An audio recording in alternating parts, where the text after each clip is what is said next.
All right. And welcome, welcome, and welcome.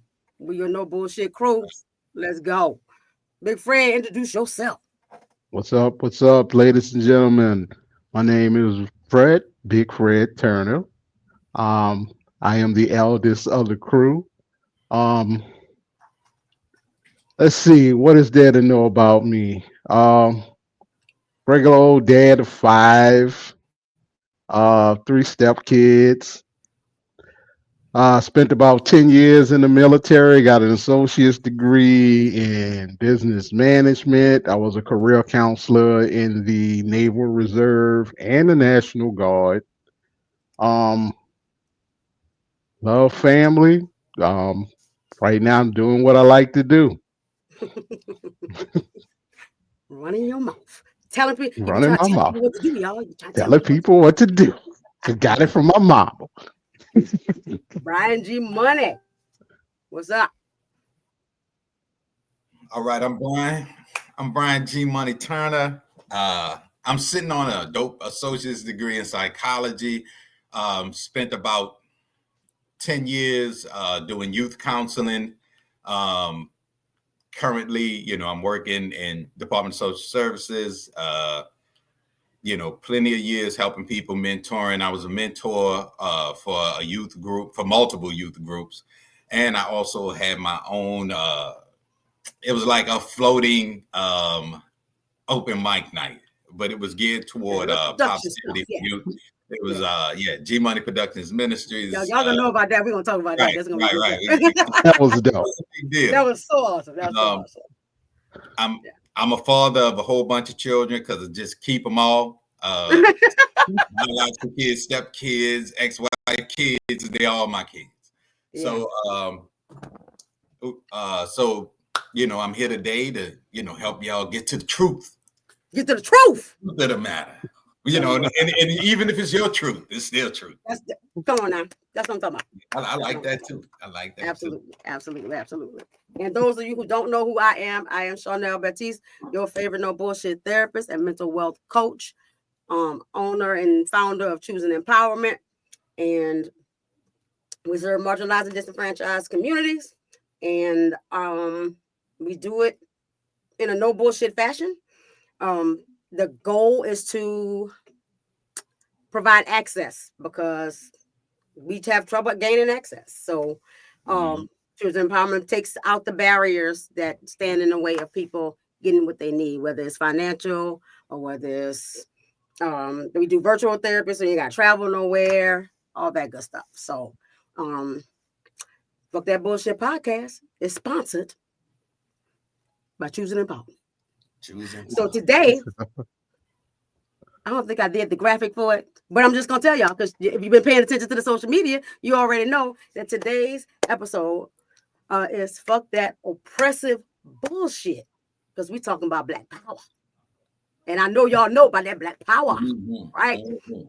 So I want y'all to listen to this and tell me what you feel like. All right, do this. You so black. When you smile, the stars come out. You so black when you born, the God come out, black is night. Black when it's wrong and black when it's right. Black is pyramids and mathematics. Black is melanized and magic. Black is televised and in need of drastic black advancement. Black enhances, black with chances, black with privilege, black with pride, black on purpose on the black hand side, black and beautiful, black and blessed and highly favored, praise the Lord, black and blessed, black and so much more, black and nothing less. Black and educated, black is brilliance, black is strong, black is resilience, black is song, black is infinite like hip hop or space, black is grace, black is love, black makes babies, black babies grow up, black is tough, black is hard to do. Black is me, black is you, black is not something we get to choose, but it is something we get to cherish. It's something we get to wear and we get to rock this with honor. I'm black like my granddaddy and my great, great, great, great grandma. Right?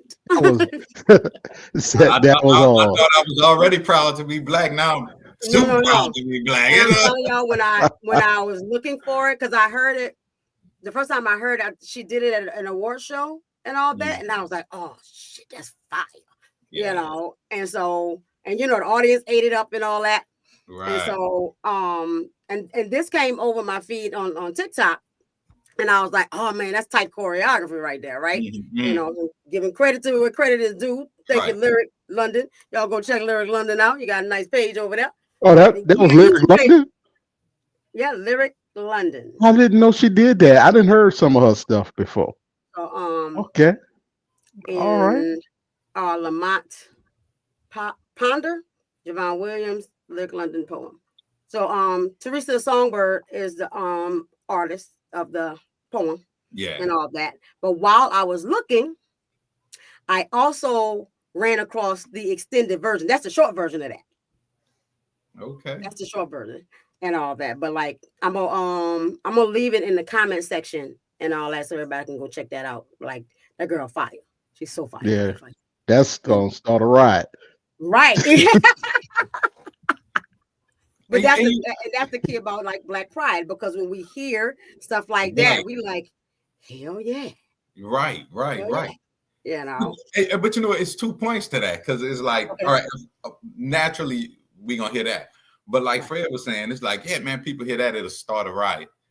That's the problem part. Yeah. Isn't that something? Because you know, the view, the outside view. The outside view was always going to be you know, look at him rising up, and look at him about to go ham. You know what I'm saying? Right. That's cool. Right. And I think the discord on, like, I'm trying to maintain my thoughts and words, y'all, because it pissed me off. Right. It really pisses me off. Because it's every time we feel good about ourselves and we doing something for ourselves, it's seen as, oh, you trying to segregate, and you just, you know, I thought we was all supposed to be unified, you know, and stuff like that. You know, after the weekend, with the Super Bowl and stuff like that, I was running across Lift Every Voice and Sing, because I didn't realize that they sung that at the Super Bowl. I didn't catch that either. And I remember my mama teaching me that, right? And I kept coming across feeds of people who didn't know it, like Black folks. Then they was like, I didn't even know about that song. I didn't even know about that song, you know. And then I checked myself. I went out there with my kids. I was like, y'all know the Black National Anthem? Right. I think I'm fucking up. Like, and I think that speaks to us sometimes getting complacent. You know, like, my mama made sure she taught me that, right? And all that. We sung it in school. We used to, like, it was a part of our everyday, right? And all that. Like when I listened to it at the replay at the Super Bowl, and I was telling the girls about it, and I was like, by the way, there's a second verse, you know, because people don't know there's a second verse, right? And all that. But I get annoyed because the commentary that came with that was, oh, why we gotta have two national anthems? Because y'all don't represent us. You know, it's like, yeah, you wrote yours for y'all. Y'all have one, you know. Right. You know, y'all was out there writing that, and like we were still property and shit. Right. You know, exactly. Y'all was talking about us. Definitely, yeah. I mean, and that, I think that's like the point a lot of people miss.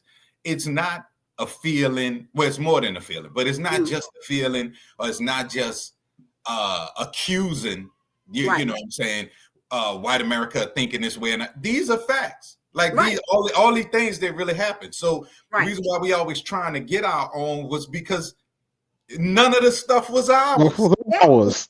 Nothing was ours. So it's like, well, y'all can't have a damn thing except for cleaning this toilet. And then so when we try to do a thing, then all of a sudden we not real Americans, or we not unified, or it's always kind of negative connect. Even racist. Oh my God. Like, you know. Oh, and I'm gonna clear that up for some people too, right? Because racism, Black people can't be racist. We can't be racist. Racist race has nothing to do with the color as much as it does with the power, right? Racism occurs when the pure people with the power use that to keep you disenfranchised. We ain't got that kind of power. Well, maybe not since DEI ain't in. You know what I'm saying? I'm just saying, like, we don't hold anybody's, we don't hold any power to change your life based upon whether you black, white, or otherwise, right? And all that. And so we've been treated like that forever, right? And then when we try to even do our own stuff, okay, you don't want me over here, I'm gonna be over here doing my own thing. Right. That's fine. And I just got finished talking to somebody about that. Like I say, every time, like, you burn it and you flood it and you destroy it, and then you're like, but I also don't want you over here. It's like an abusive relationship. Exactly. It's I don't want you, but I don't want nobody with you. I don't want you doing things on your own, right? And all that. So that's hard. It's hard, and I think it affects people's mental health more than we know, right? Yeah. And then we were taught and didn't have the pleasure and the privilege to feel any type of way about it. Just be quiet. Right. I mean, had to accept it as normal life. Like, this the way it is. Yeah. It's gonna be this way, Yeah. Well, I mean, you got to think about it. For a long time, that's how it was. People just, I mean, let's go back as far as our grandparents. Yeah. They had got to a point to where if you was walking on one side of the street and Mr. Jim was coming on that same side of the street, you just automatically went to the other side of the street. Yeah. Because that's how you was conditioned. It's like, Jason, I hate to put it in these words, but it's like conditioning a dog to get a dog to do what you want them to do. Right. Psychologically, it's exactly the same. You have an experience. You get that dog to the point where when you do this, they just sit down. You ain't even got to say it. Just and that's what it's like. Boy, you see me coming up this street, you go on the other side of the street. Yeah. I mean, think about it. For years, like when we were growing up, we were always taught, like, when you go to work, don't piss your boss off. Do whatever they tell you to do. Right. Even if they pissing you off. Right. Keep your head down, don't say nothing. And I remember from my mama, I worked at Shoney's. My first little job, right? And I remember we got a new manager. And so the new manager came, I had my school stuff, right? So I know, during the week I can work, but I got to be off by 10. I got to get this, street call, go home. School is most important, right?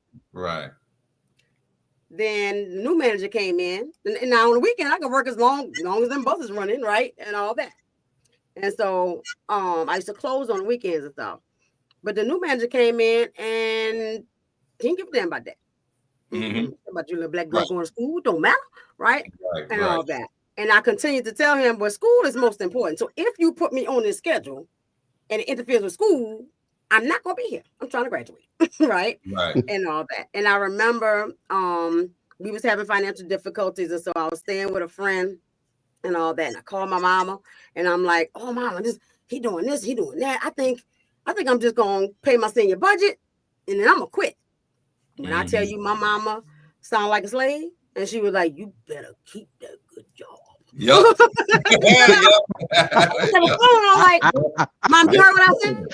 You heard, like, you're, all right, okay, all right, cool. Because I was like, but we're not. And I did just that. I paid what I needed to pay to make sure I had what I needed for graduation. Right. And I quit. Right. Because following that was going to keep me from graduating. Yeah. And that's my ticket. Yeah. That's my ticket. Right.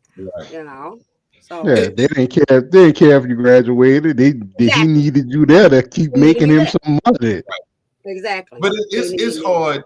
It's difficult because it's a mindset. because it took me years to not be scared of my job.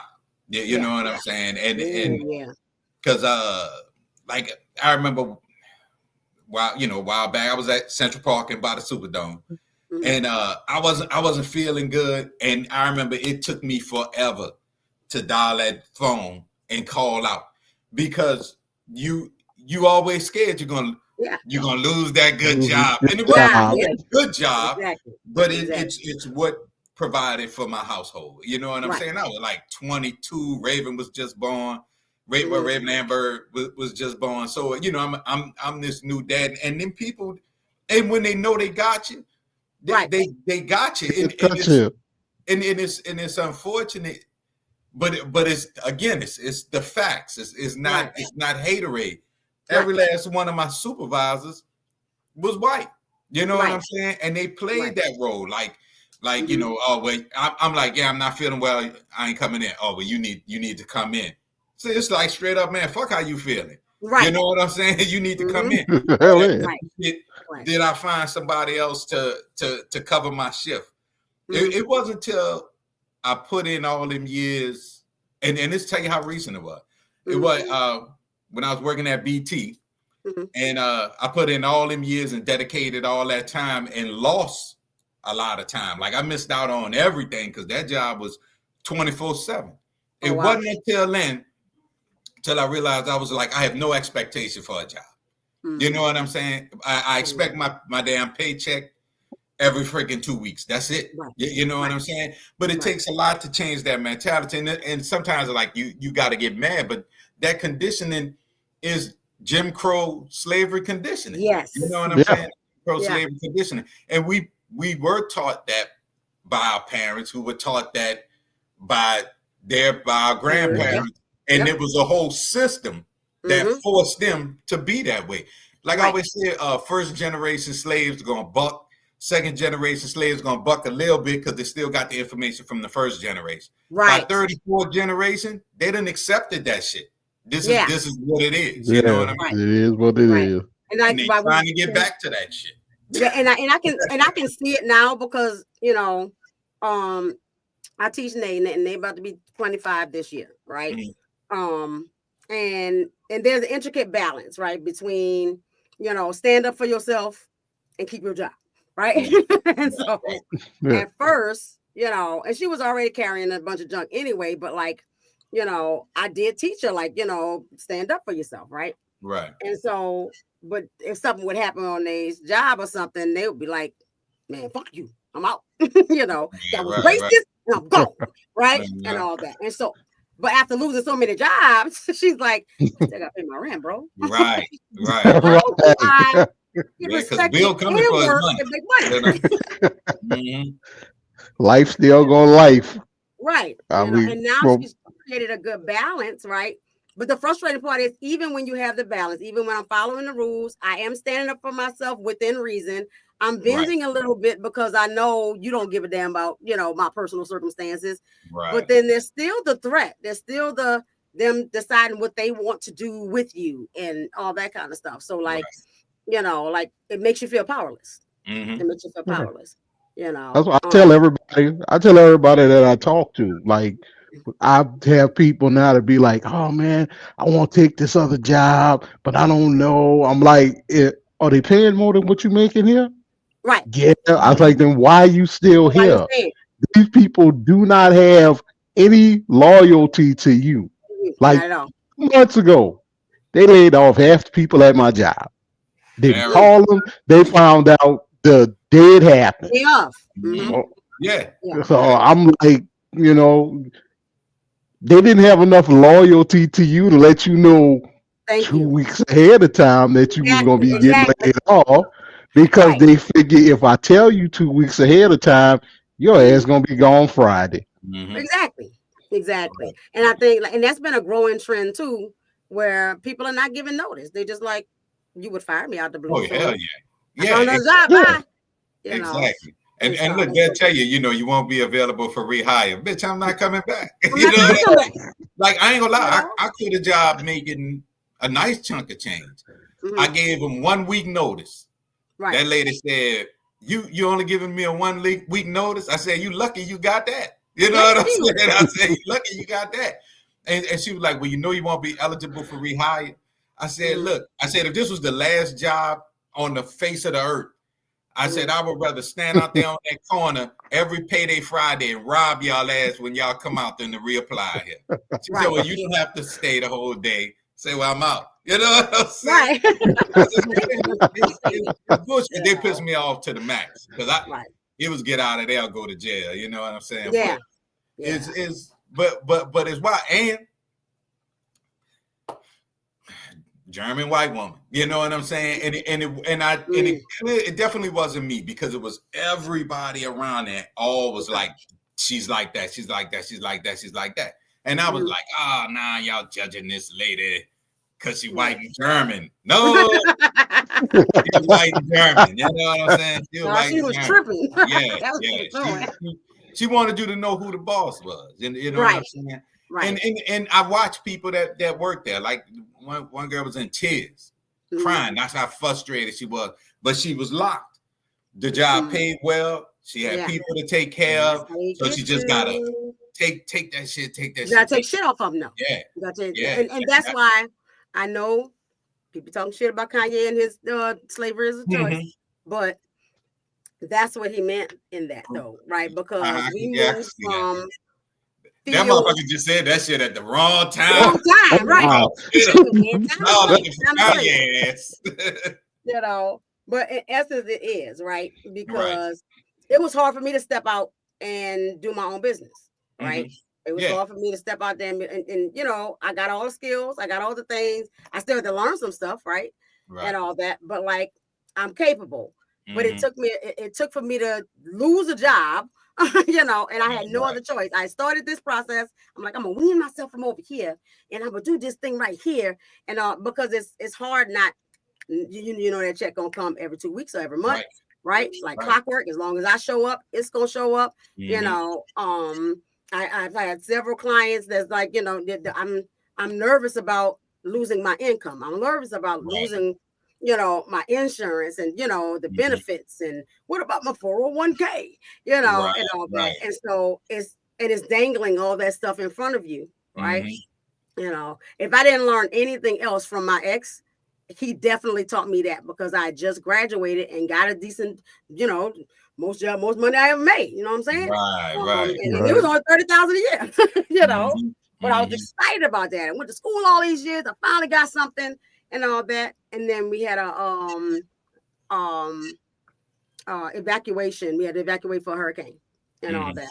And so they and the job was supervising folks that did sit and work, you know, and sit with people who couldn't live alone and all that.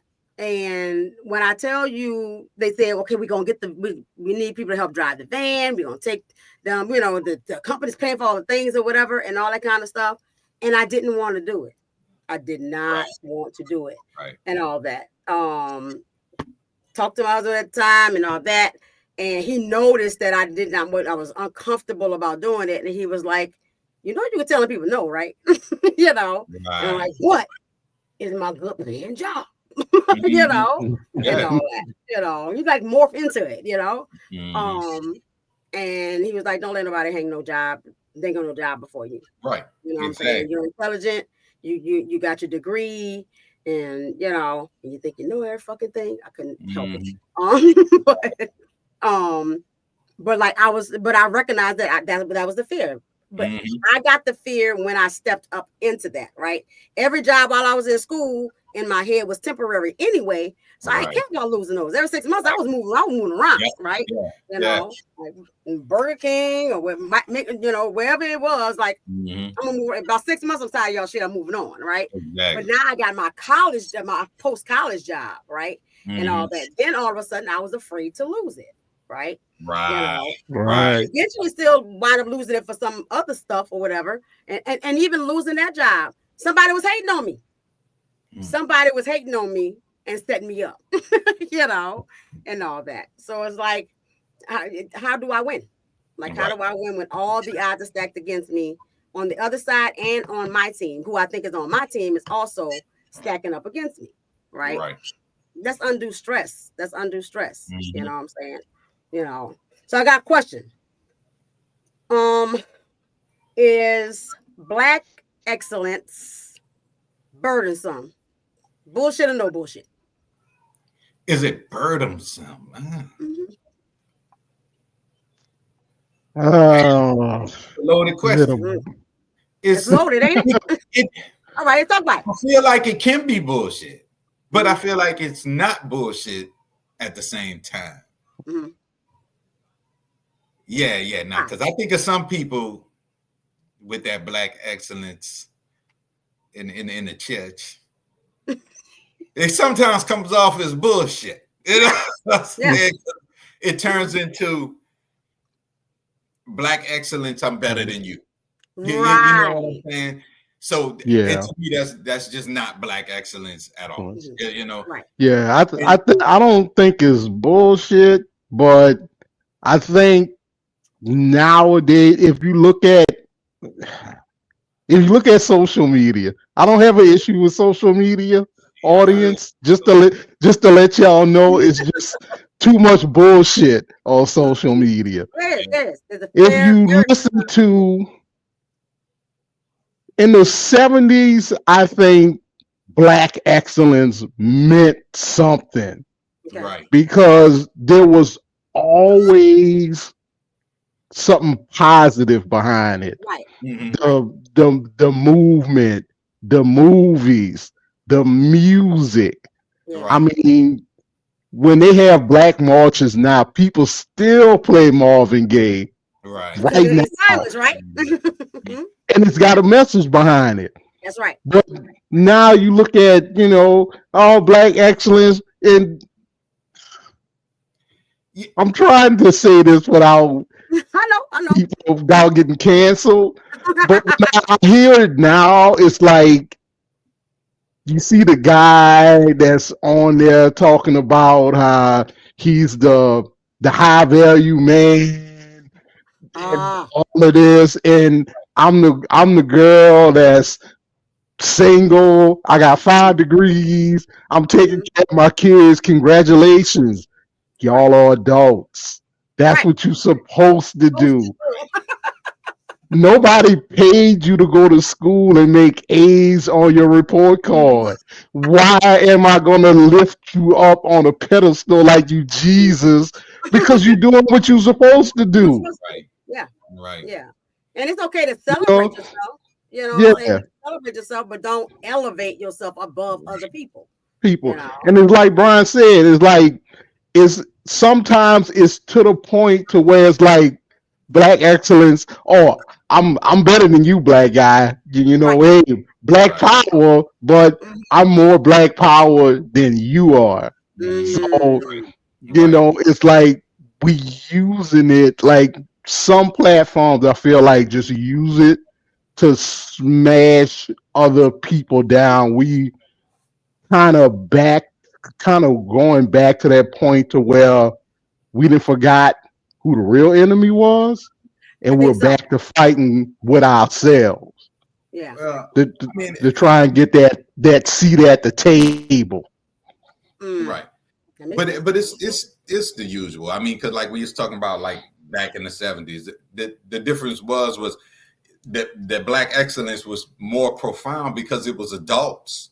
You know what I'm Right. saying? It was adults providing us with this information. That's true. Right, Entertainment today right, is just children who and there's no more art. There's no more art. No, there's no more art form to it. Right. You know, Right. music then was an art form. You Yeah. wanted to create something. Music Right. now is a product. So what you want to do Right. with a People product, you listening. want to sell that product out as fast as you can, just like dope. You want to Mhm. get out there, get that money back real fast, and keep it pushing. So there's Mhm. rarely gonna be any artist. I mean, from R&B to rap, everybody's a kid. Right. You know what I'm right. saying? But even though our rap artists back then were younger, they were a lot younger than we thought they was. Because when I look Right. back at these cats on other podcasts, I'm like, dang, I didn't know you was 20. Right. Right. but but even then though, they still listen to grandparents, people before them, OGs, and that don't mean original gangster. It means offering game. Yeah, you know what I'm saying? So they had those people, so they still were trying to emulate those adults. So we had more positive. We had more positivity. But getting back to the Black excellence thing, I'm with Fred, because a lot of times in today's society, Black excellence is getting flued out.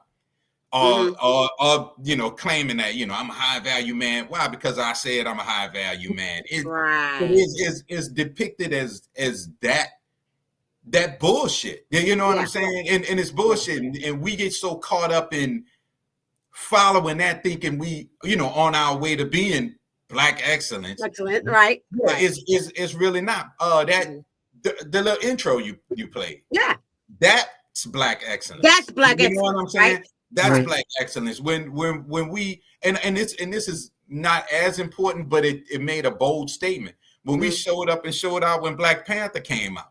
That's Black excellence. Perfect example.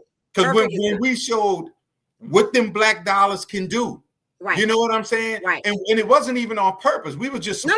We were just going to support. Yeah, we were going to see a movie. It was a representation of greatness, right? Exactly. And so we wanted to be a part of that. Right. Yeah, to me, people's dressing up.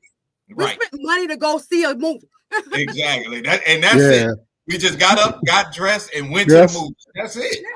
Yeah, that's it. But to me, that shows power.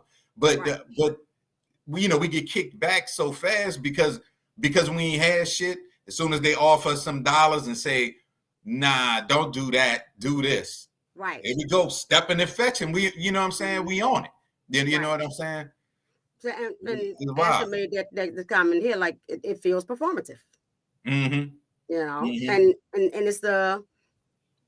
it's for me, it's the shucking and jiving for the man. Yeah.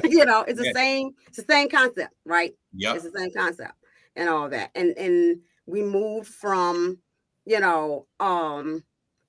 being like they say now, you playing in my face, right? Mm-hmm. Like you right in my face. Minstrel shows and such and all that, and now we're gonna give y'all some money. You're gonna play, but you still got to follow the rules. Right. Exactly. You got to follow the rules. Exactly. Right? But but that's where they got smart at, because before they wouldn't give us no jobs, wouldn't give us no money, wouldn't give us shit, and then they was like, you know what? Go on and give them the money.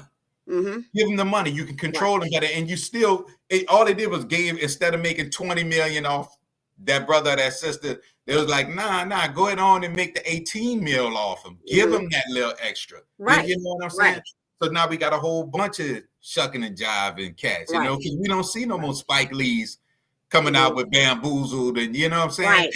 And not even knocking the man. No. But we got Tyler Perry. You know what I'm saying? Right. And he does what he does, and I get it. Right. I get it. Like, it's entertaining, and he does his effort to give a message or whatever, but it's still it's rooted in Christianity. I ain't saying nothing bad about y'all Christians out there. It's all good. Me too. But let's be real about the fact that Christianity is used as a tool to control as well, right? And all that. And I remember watching Harriet. That's and they opened up with that scene with that black preacher on the porch and all that. And then you're listening, like, and the scriptures he's using is about serving your master. Yeah. You know what I'm saying? Yeah. So, like, y'all can't read, but I'm going to read y'all just what you need to do so you keep doing what you're doing. Right? Exactly. And all that. And that's still occurring now, where you're telling me, what I can do and how I can do it, and and give me the money, and and so you're dictating my thing. But like, also as a Christian, I got free will, right? I got free will. Do I have free will? I don't know. I don't know. And like Fred said earlier, it's the conditioning. It's the conditioning, right? Yeah. And if I teach you that this is the way for you to, get better, do better, be better, and all that, then you're just gonna follow those instructions. You're just gonna do the thing, right? And all that. And so that's something we got to get away from. And I think mental health wise is killing us. Yeah, it's killing us. Yeah. Oh yeah, because it's stressful. It's stressful as hell just waking up in the morning trying to figure out what the hell you're gonna do how you gonna get it done in 24 hours in a day? Right. Mhm. Right. Yeah, I feel that. I feel that. And I saw what was it, a few weeks ago. Um, it was a post about somebody that worked in mental health, and he was mentioning how sad he was doing the report, all that. And he was like, I'm frustrated because they want me to list on here that he didn't have good coping skills, et cetera, et cetera, et cetera. And in Mhm. essence, I mean, he died because he couldn't pay his bills because he lives in an economy that he can't afford to be in, Right. you Right. know, and that's what sent him over the edge, right? And Mhm. as a therapist, that is difficult because I can't fix that for you. I can't.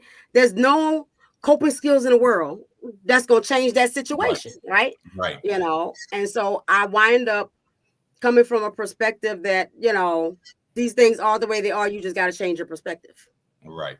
right? And that's where you start to free your mind, because you Yes. start to change your perspective. Even though I'm in this situation, you know, I can survive it and I can learn how to thrive, right? And that is a sense of Black pride when you have to look back at your ancestors, because I'm doing that all the time. I was like, so Mhm. you telling me you fussing about what's going on right now, and our ancestors had nothing, you know, they Right. made meals out of scraps, Mhm. and stuff like that. And you telling me because you can't get your chicken this week, you know what I'm saying? Like, Right. Right. and it's But you can get a chicken, you can't get no Get egg. taking away. eggs. Right. But no, I fall back on that all the time. Sometimes I'll just, just sit around and just be like, damn, yeah, do this, you do that, you pay this, you pay that. You look at the end of the day, you don't have nothing. But then I gotta sit back and be like, well, shit. I remember my mom used to leave out the house. We ain't had nothing to eat. She Mhm. said, Exactly. she'd be like, I'll be back. We never asked where she went. Because you better not. She came back. She came back with food. Yeah. I didn't. Yeah. We didn't Exactly. question it. Of course not. I use that sometimes to be like, you know what? If she could do it, Yeah.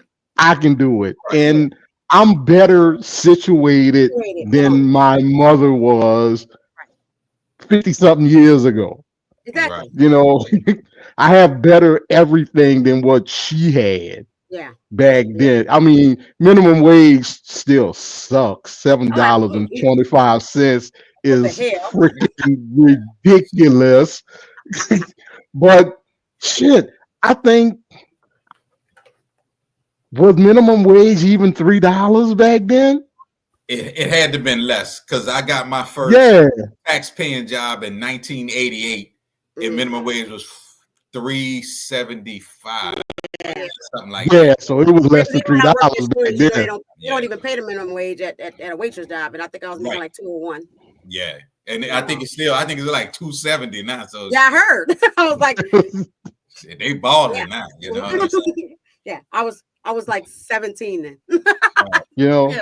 So Like, yeah, I think mental health wise, it is stressful, and I think it's more stressful because we have social media. right. Mhm. You Mhm. jump on there, and now you getting, you already stressing out, Right. Right. and now you got all this stuff just coming at. In a way, I wish we had it when we was growing up, Mhm. but I'm glad we didn't. Yeah. Sometimes the ignorance is blitz Yeah. to I mean, not even when No, we know. had not sometimes. I ain't gonna lie. I don't like not knowing every right. fucking thing Right. that's happening. Because it's almost like you get on social media and it's like, hey, you want to see a murder? No. Oh No, I shit, I'm don't. running. You know what I'm saying? But Like, oh but let me shit, see I since you see a got it on murder. here. Right. Because like Mhm. today, when I was picking my son up, I was on social media Mhm. and it was these two little girls fighting, at a pool party or something. Two little black girls, just, F you, bam, bam, bam. And I'm like, there was no point to it. It didn't Mhm. show how the fight started. It didn't show they was just them cussing each other out, and then ploop, it went off.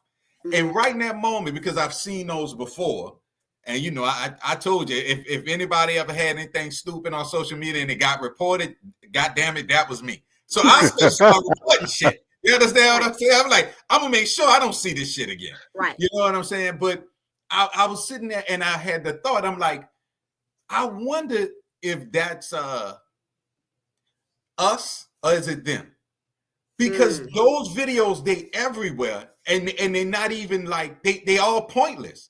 It's like somebody starting a video in the middle of something, so you get the middle, and then it just cuts off. Right. And then when you go in the comments, it's just a whole bunch of oh, that's how they act. That's what they do. Yeah, they do. You know what I'm saying? The only person I agreed with was there's a black lady. She said, "What's the point of this video?" Right. And I hit a love emoji, and I was like, "That is the question." That is the question. Know what I'm saying? Because it's like, and I say, like I said, it's plenty. And I was like, man, I'm gonna start finding videos of white people fussing and fighting, and just start posting them. You know what I'm saying? And it's not even so much a tit for tat. It's called equality. You know That's what right. I'm saying? Yeah, I'm just absolutely. balancing. I'm just making it equal because people arguing and fighting is not a black thing. And again, that's what fucks with your mental because you begin to believe that. And I know we believe that. Yeah, because black people, we always feel like we can kick every white person ass because all of our imagery is showing us ass. You understand what I'm saying? We believe that shit. Ain't no, and you might not, because living in New Orleans, because you know when I moved up here, I was telling my wife, I was like, when I was growing up, I ain't even see no white people. Right. And she couldn't believe it. She was like, that's impossible. I said, no, it's not. I said, it's not. We was already living in a segregated environment. Right. It just was a segregated environment with really no problems until I met this young lady. She lived in Kenner, and this was 1993, and I dropped off. Right. Whoop, whoop, got pulled over immediately, and as soon as they looked at my state ID, because I ain't had no driver's license, so they didn't even give me no headache. Right. They just looked at my address and they said, "Man, you from down there?" I was like, I said, "Yeah." He said, "But just get on back down there then." I was like, "All right." And it was crazy because Harry Lee wasn't even white. You know? Right. Nope. He sure wasn't. Yeah, it wasn't even a white man. But it's that it does. It fucks with your mental, but the bad piece of it is you start to comply with it. Right. It becomes the normal. There's a reason why you had the black side and the white side on the lake. Right. And we never protested about the fact that it was a black side and a white side. Nope. We accepted the fact that this is our side, that's y'all side.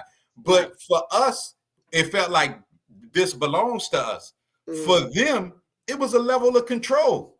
We're gonna keep y'all over there. And trust and believe. The black side was smaller than the white side. We had to that bridge. That's it. They had from that side all the way down to freaking. I didn't even know the lakefront was that long. Right. Our property all this shit, but we didn't because a lot of even during civil rights, and that's this is what I mean by conformity. A lot of NGOs, the non-government organizations, were funded by the CIA, and and what they would do was encourage Black power. Right on, soul brothers.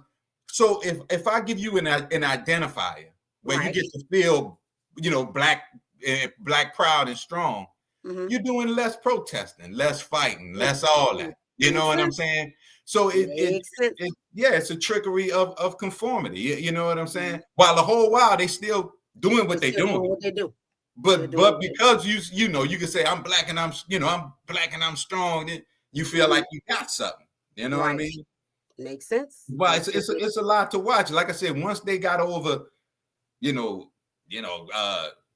that cell, nigga, and all that bullshit. Once they said we gonna let them have something, right? You know what I'm saying? Yeah. That's it. The game got smarter, and we thinking we coming up, but it's the same. Yeah, you're still spinning the same way. They just let you go up a little bit of a level, but they'll always have a ceiling. They'll always block you from exactly. They're gonna raise that ceiling when they raise your ass up too.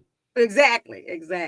I'm gonna take a break and say, Happy Black History Month, people. Can't nobody take our stuff from us. No, they can't. It is Black History Month.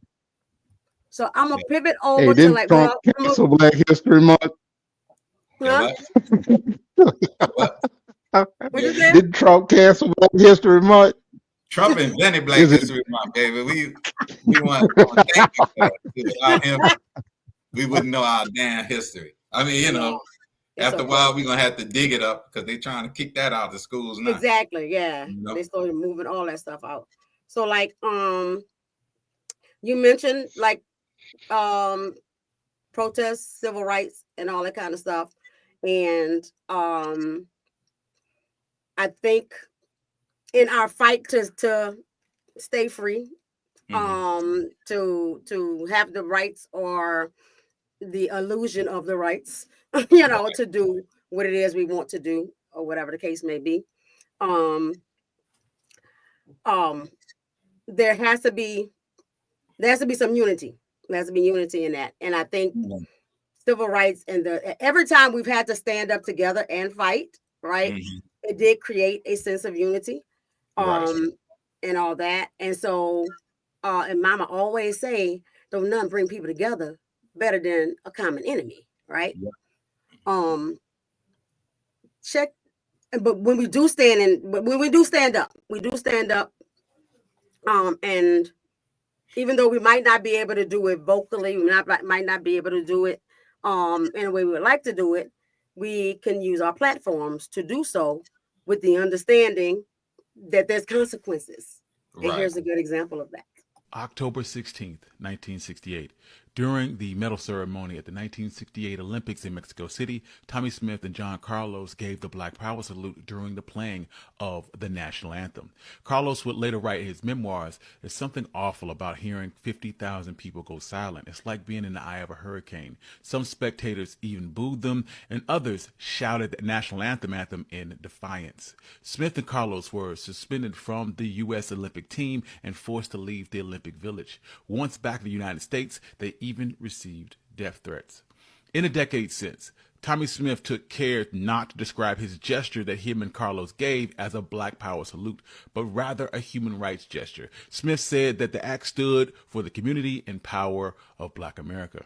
In 2008, Tommy Smith and John Carlos were honored with the Arthur Ashe Award for Courage, and in 2016, President Barack Obama recognized them in a White House ceremony. Sure enough. Yeah. And so when we do try to stand up, they strip you. They strip you everything because you didn't. Right. You didn't conform. Yeah, you didn't conform. You know. You didn't conform. You know, we need you to be with us when we need you to be with us. Here are some other examples of the same. And I thought about the Black Power fist as a symbol of unity, as a symbol of empowerment and all that. We know what happened to Colin when he kneeled, you know. We know that the Black Panther Party wasn't trying to hurt nobody. They was actually feeding people. That goddamn breakfast was good. You know what I'm saying? And all that. But again, it's painted in such a way, you know, that you're dangerous or something's wrong or whatever, right? It's like, y'all not going to take care of us, so we're going to take care of ourselves, right? But as I was looking up this stuff, I mean, the Black Power fist, it's a power fist. Right. We utilized it during our time, but it's a symbol for lots of things, lots of people that standing in unity, right? Exactly. You know, exactly. Yeah. You know, that unions was using the fist, and you know, like all kinds of movement use the fist, right? But when we do it, right. Right. God damn it, Rocky used the damn fist. Thank you you. know what I'm saying? Thank you. Thank you. You know. But I mean, you gotta look at it like this. When it's going towards us, they're looking back at, like you said, the Black Panthers, the other Black group movements back in the 60s, which, like you said, they wasn't trying to hurt nobody. Right. They were basically just out protecting their neighborhoods. That's it. That was it, protecting it, taking care of a community that the government all the people that didn't want to take care of. Right. That makes sense. if a white group go out in the streets and fight for their rights, they're patriots. Right. Yeah, every time. If we do it, we're radicals. Yeah. Right. Radical, Even rioting, even even law if we just breaking. go out in January 6th, perfect example. So Yes. many people called them patriots. Oh, they were fighting for their country. Right. How And were there's they fighting zero for their evidence. country? Zero evidence of that. Right. Yeah. You're Yeah. in any other country in the world, if you attack the capital of any other, people say Mexico is weak. Go attack the capital. Go to Try that. Mexico You won't City. try that. Go to Mexico City and go attack the capital and watch what happens. Watch how fast your ass get gunned down like it ain't nothing. Right. Right. Right. Go to Colombia, some of these other places where he just keep trying. Hell, go to Iran. Watch out. Watch when the people try to overthrow the government. What happens to the people that try to overthrow the government? They get gunned down. For real, Fred, or just be right here in the United States and let a bunch of black people try that same shit. Exactly. You'll find out that it's not gonna go at all like that. No. And the fact that somebody died too, you know, and what they were doing, vandalizing, and pretty much Yeah. that's Yeah. it. They was It messing it wasn't up. right. It wasn't. And then when we protest, it's a peaceful protest. And you know, they drop their little idiots in the crowd. But it's those few incidents that get the forefront to the point where they're not even talking about the point. They're not even talking about the cause. And Right. with this situation, it's the complete opposite. They didn't talk about all the shit they did. They just talked about the fact that they were patriots and, you know, say they was standing up. And I don't even know what the hell they was standing up for. They were being babies. They was mad because they was mad because their man didn't win. He got mad because he didn't win. He got them riled up, thinking that they cheated him out of an election. We've been doing these elections the same way for God knows how long. Well, except for this last one. That was a little different. Just saying, you know, Elon Musk got a lot of money. Yeah. You know, but I mean, I can't go to McKinney Police Department. I can't walk up to an officer and spray him in the face with bear spray, right? And expect to come back home, right? Right, exactly. They're gonna empty the clip on me. It took the one lady who I'm so ashamed of her because she was a military veteran. She knew better, but that just show you how stupid she was. That man killed her because she listened to one person trying to. What were you going to do when you got in there? Is what my big question was. Yeah. If y'all would have got onto the Senate floor, what were y'all going to do? Right. You know, and I find that in times like what we're in now, during civil rights, like every time that we've been able to and started standing together in Black Pride and Black Power and all that, I think that helps. It helps with the heart. It helps with the mind. It helps with the emotions. Because you do the you said something about them like allowing us, right? Because they do allow us to do certain things, right? And all that. That thing is important though. Right. Yeah, they got to let you do a little bit so they don't seem racist. Right. But just like I feel like with everything else, right?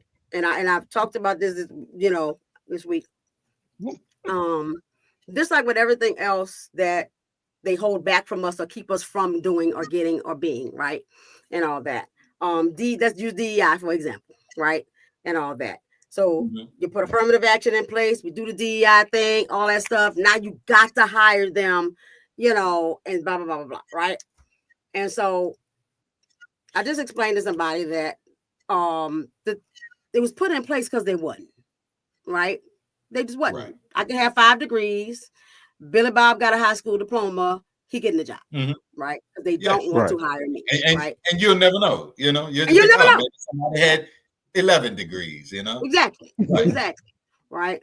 And so those things were put in place so that we could do the things, right? And remember, our fight always benefits everybody else. So that means everybody else could Yeah. get in too, right? Exactly. And all that. So and now, and even with that, right, Mhm. they started hiring tokens, right? They did that because they did not really want you in there to succeed or nothing like that. They was like, oh, well, I got to hire somebody, so you black, you in, right? Right. And all that. And I think that's where that narrative comes from of, oh, people not getting hired that's merited, right? Right. That's not that's but that's the problem of the person that really don't want to follow the rules and do the things. Right. And Exactly. all that. And to my knowledge, they also got a little tax cut benefit, whatever, you know, because they started doing that like demographics on all the things, right? And Mhm. all because they did it food stamps and all that stuff too. Like you have to fill out the, you know, do you get any public assistance? Because they get a tax break if they hire somebody to get them off the Right. stuff, right? Right. And all that. And so rather than completely killing the whole thing, kill the incentive. Kill the incentive. Right. You know, because I don't want nobody working for me that ain't qualified, you Right. know, Right. that just doesn't make Exactly. sense, right? But I think that like in the midst of all the heaviness and the fighting and the, you know, the things that all the oppression that we deal with on a regular basis anyway, I think that the black pride, the black power, the black excellence is what helps to carry us through. Right. You know, Right. I found this video. It's black teens from 1960. Talking about how they feel about being black in the midst of the chaos. When you say black, I don't know, but it does something to me because a lot of people are afraid of that word black, but I am not afraid of it because if you take it for what it means, as I said to myself, black is a word that means beautiful to me and something that I really believe in for my race because it's something that brings us together and what we want to fight for. And a lot of us are not afraid of the word black the way the majority of people are because they don't understand it. You know, well, in other words, you don't need no suntan or nothing like that to try to hide your color because black is beautiful. Long times ago, you used to think that being black, you know, you were ashamed of it because you were, you know, supposed to be brainwashed by the white man that you were inferior to him. But now, you look at yourself and you see how beautiful you are, and you don't have to feel inferior to him anymore. And so when I hear the expression black is beautiful, I think of myself and all of my other black brothers and sisters. And that's what I feel of black is beautiful. Well, we spoke so well in the 60s. No, right? We really need to get back to that shit. And that's why I got that. That's exactly why I got that. Because I think there's a little smidgen of something missing now that we didn't, that they had something different. Right. And all that. And that's how I kind of flipped the thing that's going on now into that. And I was like, and maybe just universally, spiritually, whatever, like whatever's bigger than us, right? And all that. That maybe that's why he in there, because he tearing all the things down, right? Right. It's just creating the common enemy, right? Right. The things that's happening is going to affect everybody. Yeah. Everybody, not just us, because you know I've heard all week long, like when they say DEI, people think black people, right? You know, Right. DEI is everybody. Like, exactly. Yeah. And white women benefited the most from DEI. Yes, most. They did. You know, and I think we talked earlier about how, you know, they pulled us into their fight as black women because they needed them numbers, right? And all that kind of stuff. And even now, everybody's like, I don't understand why y'all sitting back and you're not coming out and you're not helping and all that. Look at the numbers. Right. Because I've been there for you. Every time you had a cause and I helped you get your stuff and all that. But when it was time to go over here, where you at? Yep. Where you at? Because there should have been 92% of y'all too. Yep. You know what I'm saying? Right. Exactly. There's no reason if we're fighting the same fight. We're fighting the same fight. If it's something that's got to deal with women, it should be all of y'all. It shouldn't be just the black women and then the white women or just the Mexican women and the Asian women sitting on the side. It should be all of y'all. Yeah. Because everybody benefits. Right. I mean, I can guarantee you if they talk about putting a law in place where they say we're castrating all men, we're all going to get together and we're going to fight that shit.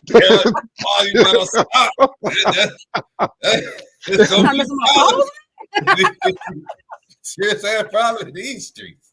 I'm going to be walking right next to a dude with a Ku Klux Klan mask on.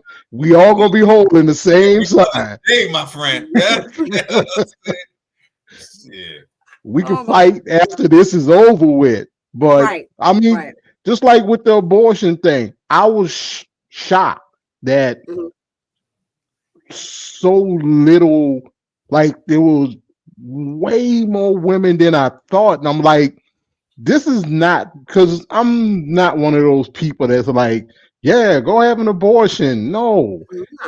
Be responsible. Be responsible. Be responsible. But if your life if your life is on the line and you gotta have an abortion, you gotta have an abortion. Right. You know, if your daughter end up getting raped, she don't run around with a rapist baby. That's bad for her and bad for the child. Right. But they just unilaterally just went like, okay, y'all can't get it. Because Chanel, here in Texas, they got it to the point now to where I can call the police and say, I think the doctor down the street is trying to help this lady get an abortion, and he could be doing absolutely nothing. They will go to his office and shut his office down on a what if. Yeah. And Louisiana just as bad. That's third world country shit, man. Exactly. Yeah, that's third world country. Exactly. And so many women was like, nah. And then what happened when they got it approved? It was a lady in Texas on the news, boohooing and crying because her daughter's life is on the line, and they won't give her. She got to have an abortion. She can't get it. No doctor gonna put their license on the line. And now she talking, and now she like, who gonna help my baby? My baby gonna die. Well, you should have thought about that when you had a chance to vote that down. You didn't. Right. Yeah. Because that's the go on question when people start complaining about the things. You're like, who's going? Right. Yeah. And that's I can only have compassion. That's key. Right. Because if you was okay with it when it was just a conversation, more like a threat. Right. When the threat was said, and you was like, I think, I'm with it. I'm with it. Right. Yeah, ban abortions. And then you find yourself in that situation, and you on Emirates going to another damn country. Yeah. You gotta get the Underground Railroad to go get in. Right. Like it's ridiculous, and it's too much. And that's too much. It's different. That's third world country shit. It's third world country shit. The very things this country claims it's freeing other people from. They just trying to create it here. You know what I'm saying? Honestly, I don't think no man should be on any board that had any decision making to do with having anything to do with having an abortion. You know what I'm saying? Because it's 100% guaranteed we ain't never getting pregnant.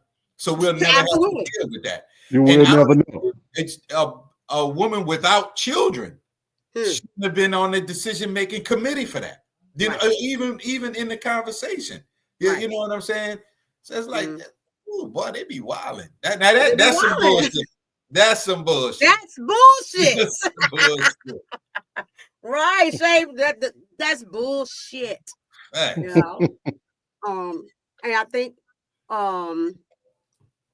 But that people, goes back to us though, because if you look at the numbers, mhm, minorities by the numbers mhm, are the ones that get the most abortions. Right. Well, yeah, So yeah. again, that wasn't like you say though, but even though that was affecting us, right. they thought it's Exactly. affecting everybody. Right. You trying Wow. to attack one group, but in fact, you affecting everybody. Mhm, And if I'm the dude that say, "Hey, no abortions," it don't matter to me. Right. Like Brian said, I Yeah. can 100% yeah, guarantee you, I'm never gonna get an abortion because I'm not getting not pregnant. gonna get pregnant. Right. Right. Exactly. But Exactly. the mistake they make when they, especially when they come after, a group of people Right. on that scale, and the unfortunate thing for people who are with them when they coming after a specific group, they think it's a black thing when really it's a people thing. It's a people thing. And it's odd that they forget they people too. You know what I'm saying? Yeah, and that's what I'm struggling. That's what I'm right. struggling at. I Yeah. was like, Yeah. you are also a person. Like, you don't think this is Exactly. going to affect you in some way, shape, or form? Right. It's a You know? 100% fact. Shit, Right. if every black person packed up and left today, they'd be like, God damn, Yeah. we ain't got no damn good music. You Right. gotta listen First to of all, Taylor Swift forever, you know? Thank you. well, I mean, ask They'll be- Target. Ask right, Target. Hey, right. hey, Yep. my daughter talking about moving to Africa, bro. I might have to pack You up know, and go with her. I I mean, don't know. I'm open to New moving to other Zealand countries. over here, bro. Oh, New Huh? Zealand is so nice. The New weather Zealand? always good. Oh He yeah. been moving. He been moving to New Zealand for like 15 years. Yep. This might be It's your nice over there. opportunity. And like you said earlier, the part of that thing is, and we learned this during the TikTok ban thingy, whatever they wanted to call it. Oh Lord. Trickery. Yeah, Bullshit. we I'm gonna gonna call talk it about TikTok who was bullshit that. because that's what it was, right? And Right. stuff like that. When they threatened to ban the app, right? The Right. closer the date got, people that was using the app was scrambling to find something else that was similar, right? Right. Because you can't beat TikTok's algorithm, Okay. right? You Now can't beat that their algorithm, right? algorithm is fire. Right. Now that they are controlling the algorithm, right? Mhm, But mhm. again, it's another situation for me that you think we stupid, like you just think Right. we stupid, right? Because Right. we gonna figure the shit out, right? And all that. So so everybody went to the Chinese app, Red Note, right? Okay. Okay. So people migrated over there, and um and contrary to what they teach us, them people was welcoming. They Mhm. TikTok refugees. Oh yeah. You know, that's what, all that. that's what y'all was too. When I tell you, like they was like, I got up this morning, and there were Americans everywhere, right, Uh-huh. and stuff like Uh-huh. that. I don't think I saw one person, not even yet, that's been like, y'all need to get off our app. Right. The No. developers started figuring out how to make translation buttons, right? Mhm. People, everything that came up on that page was like, welcome, let me teach you Chinese. Bet. Dang. You are bitches? Yeah. I was that You know what I'm saying? And I saved one girl video because everybody else was teaching you regular stuff. She was teaching you like the cuss words and stuff, right? Right, And all right, that. right, And she had right, bullshit on there. I was like, I need to learn that word. right. I said, I'm not making a video until I can introduce myself in Chinese and say Right. no bullshit therapist, right? Uh-huh, Yeah. And stuff but it was shocking, right? So all of a sudden you got these two countries that have been told and given propaganda. They don't like you don't like them, blah blah blah, deal whatever. And now we talking to the real people, right? And all that. And everybody was like, no. Okay, here's a tutorial on how to use our app, and like all of the things, right? Mhm. And And of course, in the air, for the spaces over there, like I don't know nothing about it, so everybody that come up and follow. You know what I'm saying? Right. In America, I have certain people I follow, right? And stuff like that. Generally, if you black, I'm gonna follow you because I'm gonna support my black people. Period. Right? Now, if bullshit start coming up on my page, then I unfollow you. But I'm gonna get on that, right? And all that.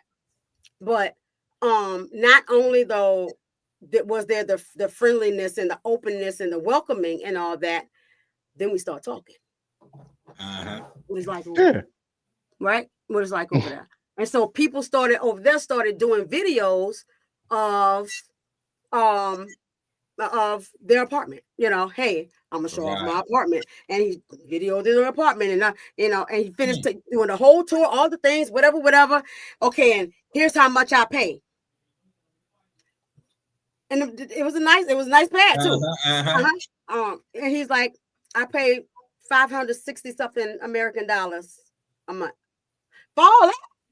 Goddamn. The only condition was he was like, well, I will tell you though, you do have to pay like 3 months in advance, sometimes 6 months in advance. With 500, like, cool. 3 months in advance is regular fucking right? You know what I'm saying? I'm paying 3 months in advance every month. Exactly. Every month I pay 6 months in advance. And they're like, no, well, you don't need how you qualify. You have the money. I heard that. The credit score thing ain't a thing. Yep. Right? I watched the video of this other lady. Oh, this was fire. She was like, I forgot where she lived. It's something it's out of the country, but it's something Georgia. It's a Georgia thing. Or whatever. So she's like, she tells a story about how, she was either renewing her lease or starting her lease or whatever the case may be. The dude was taking a long time and all that. So he brings her the paperwork. She ready for him to be like, oh, you owe me late fees and, and all that kind of stuff, right? I think she was renewing and all that. And so she says, so I'm getting myself all ready because it's his fault that he brought the lease late and I ain't paying no late fee. She was getting ready or whatever. So he get there, he give her the stuff and she's like, I'm not paying no late fee. He was like, what? She said, yeah, I'm just telling you, I'm not paying no late fee and you better not. He's like, what's a late fee? Right. And so she was like, he was like, well, we don't do that over here. We don't do that here. Like he said, why would I charge you a late fee? And it's my fault that I wouldn't do you like that, right? Ooh, accountability. And then he said, and if you ever, he said, I managed. He said he'd been managing for so many years. And he manages like 20 apartment complexes or some shit like that. That man said, in all the years that I've been doing this, I've never seen anybody evicted. Nigga, never. Nigga, not never. Right. Ever. Right. That's a normal occurrence. You drive down the street, if there's too much furniture outside, you're like, oh man, it happened. Exactly. Today. Right? And so he was like, and if you ever have problems paying your rent, call me and we're gonna work something out. Exactly. That's what I'm talking about. Common sense shit. That's common sense shit. Fred, you playing with the buttons, ain't you? I know. I'm like, why are we moving? Now we look like one of those news channel things. I know, huh? Yeah. I know that. This is Brian Turner coming to you live with no bullshit news. Right. Okay, that's bullshit. We have to do some no bullshit news. Ideas flowing. So yeah, I was also thinking about the idea of symbolism and how important symbolism is for our community, right? And I really went on a deep dive, Black women and, especially with all the election stuff or whatever and all that. And I know in general why they don't want to up there, right? I know overall, right? But when I did this deep dive and all that, and I started learning more about us and our culture and our DNA and, and all that, and the power that lies within us that they try to keep us from using and all that, I realized in that moment exactly why. Because I realized for myself, and I'm sorry if I offend anybody. I'm not really sorry though. Because I don't care which one win because they all do the same shit, right? Yeah. The government is government, politics is politics. They all do the same stuff, right? It's it's the illusion of the thing or whatever. So, but I do know that when Obama was in there, we stood a little taller, right?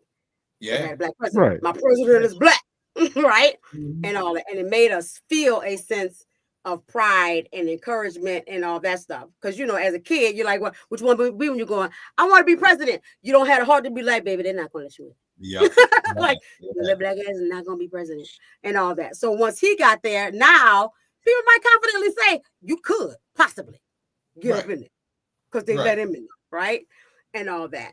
But I realized with her not being in there, it wasn't just a race thing, but it was also a patriarchy thing, right? It's misogyny, right? Right. And stuff. So after I did the deep dive and I realized how awesome we are as Black women as the beginning of all things, right? And the power that we hold and all that good stuff, I was like, that's why she couldn't be in there. And I looked at myself and I was like, why was I voting for her? One, to keep cheesy men out of there, right? Because voting against what I don't want and all that. But also, it was a representation, right? Because she only got so much power, right? Just like he using power that he really don't have, but like wielding it, and all that. But she would have abided by the necessary rules or whatever, so because she can't afford to do that, right? And all that, like Obama couldn't sneeze hard, before somebody. Wear a brown suit. Yeah, the brown, that tan suit. Yeah, but tan suit messed him up, huh? Yeah, it's not government issue. You're right. This ain't a uniform, bro. You wear jeans on a Wednesday. No, sir. You're trying to look too fly, sir. Right. You know what I'm saying? Right. And all that. And I know nobody ever had a sexy president before, so we understand we make the office look better, right? And stuff. But recognizing that how empowering it would be, because I remember seeing the little girls watching her be inaugurated as the vice president, and the sense of pride and like, that impact was strong. Like it filled their hearts, right? And stuff like that. And so in that moment, I was like, she couldn't. There's no way they would have let her in there. That would have galvanized us in such a way, right? In such a way. Because what the Black woman does have that she don't necessarily know she have is all the power, right? And the power of influence and and being able to, and I know y'all seen it before, like the trend that's going around, the Black woman effect. I did. If a white man or a man of another color gets with a white woman, they show what they look like before that. Yes. And what they swag. I ain't seen that one. When they get with a Black woman or whatever, and all that. And so what I saw in that was like, if she would have got in there and all that, I can see all of us standing taller. I can see all of us being like, y'all, just like they like right now, like y'all can't tell us shit. We'd have been like, y'all can't tell us shit. We still gonna fight for everybody because our people up there, because that's who we are, right? And all that. I saw a soldier that said the same thing, and she was mentioning the same thing about the racism thing or whatever. Like, no. When we do a thing, and everybody gets to benefit from it. And that's who we are. That's who we are, right? So I don't even think as a people, just culturally, that we even if we had that power, we would not misuse it in that way. That's not a part of who we are, right? I'm gonna try to make sure that you got what you need, right? And all of that. And it becomes burdensome, because you just want to be like, fuck you, man. Like, but the heart of you is like, all right, I'm gonna keep trying, right? And stuff like that. And so that made me think about representation and other symbolism and all that. And right here. That's good. That's good? That's good. What you think? Oh yeah.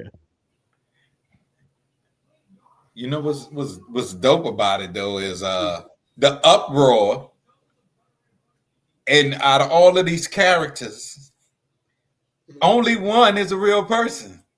I was hoping somebody would catch me. Out of all of these characters, I threw him in there at the last minute. Actual person. Yep. I threw him in at the last minute for that purpose, right? Yeah. Because for us, you know, of course, we got Black leaders in our community and all that kind of stuff. And, Right. you know, we try to put them, again, we try to put ours in position, but you wouldn't have that. So you won't let us have our leaders. You won't. And anybody that's trying to do something for us, you shoot them down, right? Right. They disappear, right? Yeah. And shoot 'em stuff down like or that. shoot 'em. And Right. so, yeah, I noticed that pattern a little bit ago, Mhm. you know, and that's how I also determined that Jesus was Black, because he was looking Yeah. out for the people. Mhm. He's looking out for the people. Yeah. He was saving the people, and they ain't like that. Gotta go, put him on the cross. So I looked at that pattern too, and all that, and I was like, so we try to do our own thing. You won't let that happen, and all that, but you become outraged when one of your images and that's why I said symbolism question mark, right? Mhm. And all that, because there are, you know, Black that we got Black characters too, right? Right. You know, Yeah. and all We got that. Luke Cage. Yeah, The man is bulletproof. Okay. come on, man, Yeah. stop playing, right? So we have All that. right. Before y'all finish this up, y'all give my girl a shout out and tell her happy late birthday. Happy birthday, Happy birthday. Katisha. That's our family. That's our family. We love you, girl. We love you. So We're not gonna call you your new name online. no, we're not gonna do that. I'm not gonna disrespect you like that. She was wrong for doing that, you know. I'm glad she got on here, because that's another problem too. Like the blatant disrespect of your name, you know, like that. Like you gonna disrespect. You can't even call my name right. You know what I'm saying? Like her Right. name is not. If you use your phonetics, Right. her name not complicated. Right. And I remember when we was all at William Franz, Mhm. and I would hear teachers Butcher just it. dog it out. Yeah. Dog it out. Yeah. Now, and Nikki name is a little different, you know. Yeah. Got the CI in it, you know. We used to be like Mhm. Pushiana, you know. Right, you right, know, right. But my middle name the same, because it's got an I in it somewhere up in there, and it looked like Tamikia, right? Yeah, So like right. I get those, but like the Yeah. simplest of the, you know, and calling me Chanel. Chanel number 5. No, that's Sean and Nell. It's not. Stop playing like this is difficult and all that. Chanel with an S, not with a C. Right, you know, but it's the blatant disrespect of not wanting to, right? Or like my first intern, Brittany, and she's hey Brittany, if you're watching, and her father is from Nigeria, right? So her last name is Monique. She is so used to people fucking it up that when she talked to me, she just said Monique, right? We was well into this internship before I learned that her name was pronounced Monique. I said, baby, I would have respected that. Just tell, like, Right. I'm gonna need you to stand on your name, Right. right? Yeah. You make motherfuckers say your name right. For real. You know what I'm saying? So that's a respect level, but we learn how to, like, you know, concede, right? And all that, Yeah. you know, because I did it for a long time. I was like, yeah, okay, whatever you call it, right? Mhm. And now I'm like, I ain't no damn Chanel. I'm Chanel. Right. It's Chanel, right? Not Chanel, you know what I'm saying? But like Chanel, the only person that could call me Chanel was my other grandma. But you know, but she can get away with that, you know. She always got away with calling me fat every time I saw her. You're getting fatter. Yes, I am. You gotta own yourself with the old people, because they're gonna just tell you and all that. But like it bothers me that when the Little Mermaid came out and again the awe, the beauty, the little girls was like, she Black, she look like me, right? And all that. That is important stuff. It was big. It's important stuff, you know. That you don't play about her name every time. Oh, I got stories about her name, boy, but I ain't gonna put it out here on. I ain't gonna put it on the web. But they done told my baby name up so much. All kinds of ways, you know. And so I just think like representation is representation, right? And if it's a fictional character, what are you fussing about? Exactly. It should be any color. Yep. You know. Now, if I'm going name a white famous person. If I'm going play a part in a movie, Brad Pitt. You know, yeah, and they want Brian to play Brad Pitt, Right. you know, and Right. or be Brad Pitt in his biopic or whatever. Right. No, Brian Black, Brad Pitt. Exactly. That's ridiculous. Even though I can probably play a good Brad Pitt now, like he's a cool cat. I mean, yeah, both pretty cool. You know what I'm saying? But like, you know, that would be an argument. That would be a, you know, you stand on that. You stand on that, right? Right. And all that. But like, these are fictional characters. Exactly. You know, Captain America is a fictional character. And I mean, and the catch with Captain America is, as an avid comic book reader, because I predate the internet. Come on. When Cap stopped being Captain America, he did pass the mantle to Falcon. That's comic book action. You know what I'm saying? And he was never trying to be Captain America. Right. He was just, I'm Falcon. This is the universe. I got the goddamn shield. You know what I'm saying? Exactly. That's all it was. That's all it was. And to kind of spoil this movie, even in the movie, there's a part where the president gonna tell him, "Well, you're not Steve Rogers," and he goes, "No, I'm not." I'm not. Right. In the comics, there was such an outrage when Falcon became Captain America that they brought Captain America back to life. Wow. Yeah, they brought that mofo from the dead because they just America couldn't have that was their symbol. Right. You know, true justice, the American way. You know, he fought for good. Captain America didn't smoke, he didn't drink. You know, he didn't do none of that. It was a good law-abiding. He didn't lie. He wasn't American. For real, he was not American. Not at all. You know?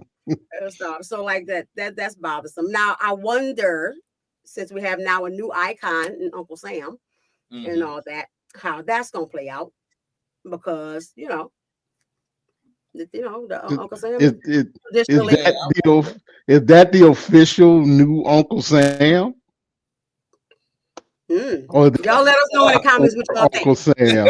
Who you think? Y'all let me know. Have a new Uncle Sam.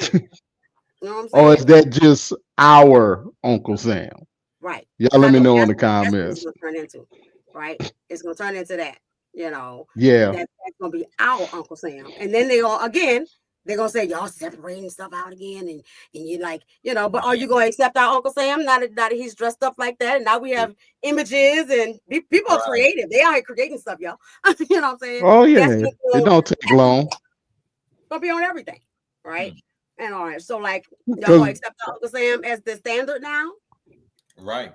I mean, I never accepted that Uncle Sam is my Uncle Sam. He looked mean to start off with. Right. Yeah. You know? I mean, I feel the same way about Black Santa Claus. You know what I'm saying? Like, you know, and y'all know in New Orleans we had our own Black Santa Claus, right? And all that. Sure yes, we did. You know, yes, we did. So like that line was long to take that picture with Santa Claus. You work for the school board. You know, but for a fictional character to be able to be whatever you want them to be, whatever represents you, right? Yeah. And all that kind of stuff. So like, but I think that representation is super duper important, you know. And I saw that representation with Barbie, right? You know, because they got all kinds of Barbies now, you know what I'm saying? And all that. So and that was a necessary thing or whatever, because we ain't had no babies that look like us. You know what I'm saying? And I'm that type of parent. I'm not buying you no white Barbie. I'm not doing it. Right. I'm sorry. Right. And even that, it's not about, and it's not a racist thing. Nah. It's you want to represent yourself. Yeah. Right. And our, you know, and you know, just staying on that topic of television and movies, it's like our representation has always been less. You know what I mean? What we had good times. They had happy days. They had days and days of happiness. We had small intervals of good times. You know what I'm saying? Like to the point where when I was in maybe 6th or 7th grade, I thought that by design, Black people weren't supposed to have things, and that white people were. And I honestly believe that. That's what they taught us. That's what it looks like. Yeah, I thought the only way you could own a home is if you were old. Right. Because my grandparents owned their home. Right. Right. So I believed like, oh well, we not supposed to have things. Right. It wasn't even an argument or a debate. I wasn't even angry about it. I thought that's what it was supposed to be. Because all my imagery said that. You know what I'm saying? Right. My heroes was Shaft and Willie Dynamite. You know what I'm saying? Who later was on Sesame Street.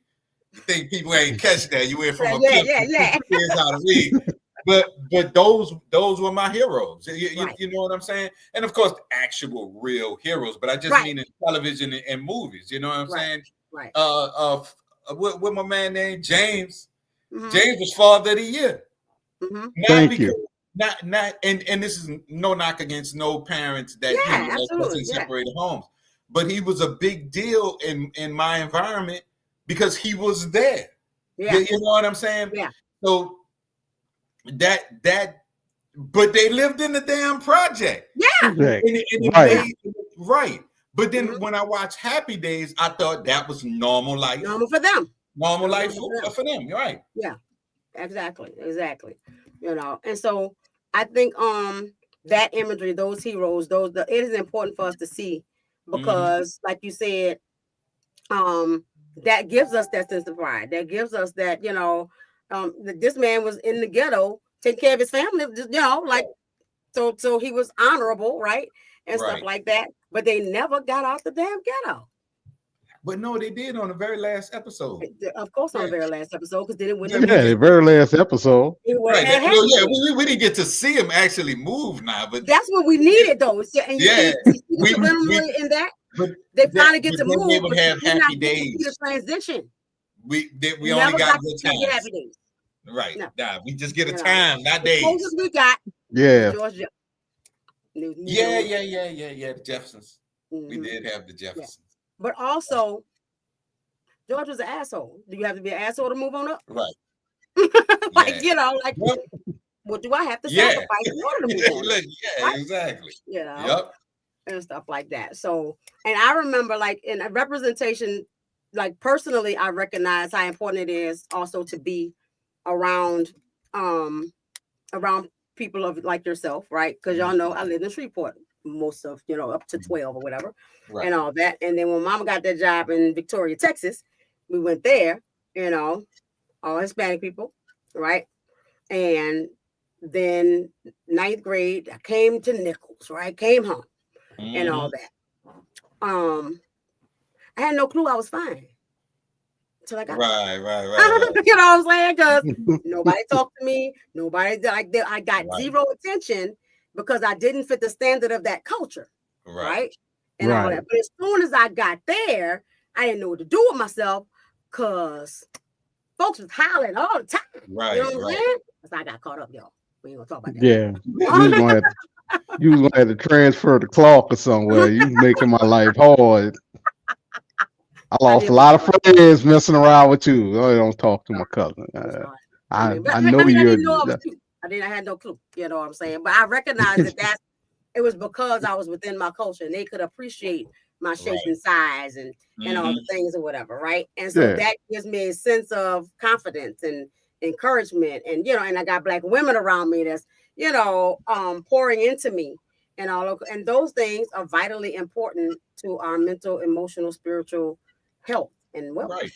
You know I think what we're really missing, really honestly, and this is old people say it, but we're missing that family thing. Like when I see like a lot of Black families, we don't stick together like I feel like we should. Yeah. Some of it's our fault. Yeah. Some of it is our children's fault. Right. They're too at one point in time, the big thing was your kid turned 18, you kick their ass out the house. Right. No life skills, no Right. nothing. God Go dang, get a go job, figure. go get a job at McDonald's and get the hell out of my house. So me Right. and your daddy can run around the house naked all day. That's right. And you never really saw, like, I had an Asian lady. She had a white husband, an Asian lady, lived across the street from me in my old neighborhood.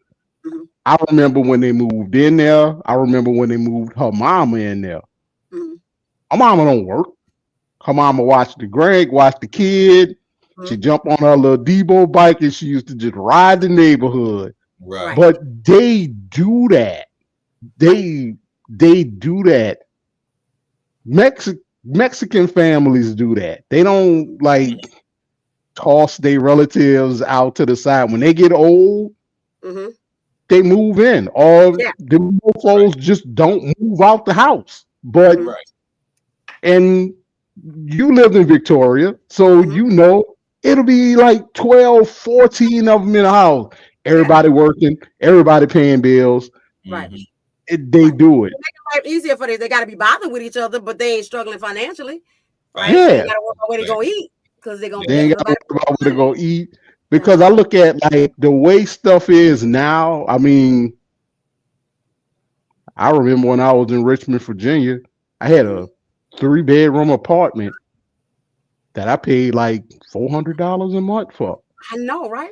I Mhm. looked at that apartment online. That apartment is $2,200 a There you month, go. There you Damn. go. and Wow. that apartment is on Laburnum Avenue. That part of town is considered the hood. Right. Wow. Wow. Why you gotta pay $2,000 to live in the hood? Because somebody gonna pay it. Because somebody gonna pay it. Yeah, Yeah. because Somebody somebody gonna gonna pay pay it. it because you got to live somewhere. Because you Right. want to live in the good part of Richmond, up in Right. Midlothian or somewhere, they're gonna charge you Mhm. $3,500 a month. Right. Yeah. Right. Right. So But I think, like you said, you gonna uh, go down there. you say some of it is our fault, some of it is the kids' fault, but we're not gonna leave out the systemic, Right. Right. right? Right. Because we even if I want to kick my kids out, I can't. Right. I can't, Yeah. right? Because I don't even know when Gray graduated last year, I started looking and saying, like, okay, I don't know how long I'm gonna need to still nurture this yet, but like we're gonna see what happens because I'm an empty nester now. You know what I'm saying? So let's see Right. what we can do and all that. When I started looking at apartments, I was like, I'm not moving out. Right. Yeah. I was gonna leave the house to them and like, I'm not moving out. Yep. We gonna split Yeah. this Yeah. rent. We gonna split Can't because do it. Yeah. I don't want to. I don't want. So now you get a job, But everybody else got a job. Let's split that 4 ways. You know what I'm but saying? Like, I'm gonna respect your space. You society respect mine. Like, let's put some rules space, in place. Because Mhm. and that's you know, really at the end of the day, that's really all you need. I mean, we lived at Shirley House for what, 8 years, mm-hmm. Mhm. and that Yeah. house was Awesome. packed. Yeah, Mhm. That house yeah, was packed, and Right. y'all know that ain't the biggest house in the world, no, not it's not, but it made but it work. Got big to you me got back some. then. Yeah, It got yeah, big to me back then. house was huge back then. Now, yeah, it's like, yeah. Yeah. That was before Papa put the den on. Oh Yeah. no, No. that was after the Them was den. there. That was Yeah. after. Them was there. Yeah. Yeah, Yeah, the But it. den was there. yeah. But yeah. I see that because a lot of the Afghan refugees and the people that came in, that's the first thing they do. They Mm-hmm. compile together All that stuff and together. they in one house. Right. I mean, catch a little catch to it. I mean, they in $800,000 houses though, but Right. yeah, But you can Right. do that and be comfortable in it when you got everybody exactly. moving When you together, got right? everybody, yeah, Is You know, splitting up that mhm, bill. You know right? what I mean? You know, But and this where I think for us it's a little more difficult because a lot of times we want our own shit. shit, You know what I'm yeah, saying? And we do it. right? We push for our own shit. You Mm-hmm. know, yeah.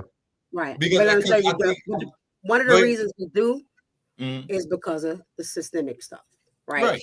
And all that, because we come from slavery, and then generation after generation after generation, we trying to come out of the dirt, right? And Mhm. all that. We and this would be a whole nother show, but the idea that our families were so fucked up, right? When you got families being sold separately, right? Right. And all that, and ripped apart, and all that kind of stuff, or whatever. And then that causes dissension, and because you ain't your inner child is still struggling, so I can't raise my kid right, so I'm treating them like shit. They want to get out, and I want them out, right? And Right. all that. So we couldn't get along well enough to be in the same house, And y'all know I True love that. my mama all my damn heart. But when I moved out, I told my siblings she could never live with me. Right. I will funnel you as much money as you want, Mm-hmm. but I'm not taking care of her because I took care of her when I was a kid, Right. right? When she was supposed to be taking care of me, right? And so I was like, I love her. I'm gonna be there for her, whatever it is, but she can't live with me, right? But it took for, of course I did my healing and all that, but but a lot of my healing even came after my mama died, right? And stuff like that. She was getting better, but she also wasn't going to therapy, Right. and stuff like that. She was just learning how to have a different perspective, but she started making friends, and she's creating a better life for herself and all that kind of stuff.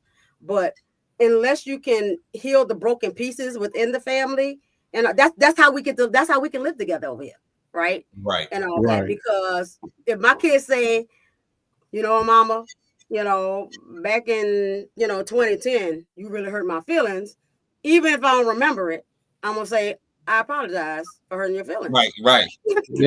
Right. I don't think you're lying. You know what I'm saying? Right, girl, don't I give a damn about your damn feelings? You ain't got no feelings, right?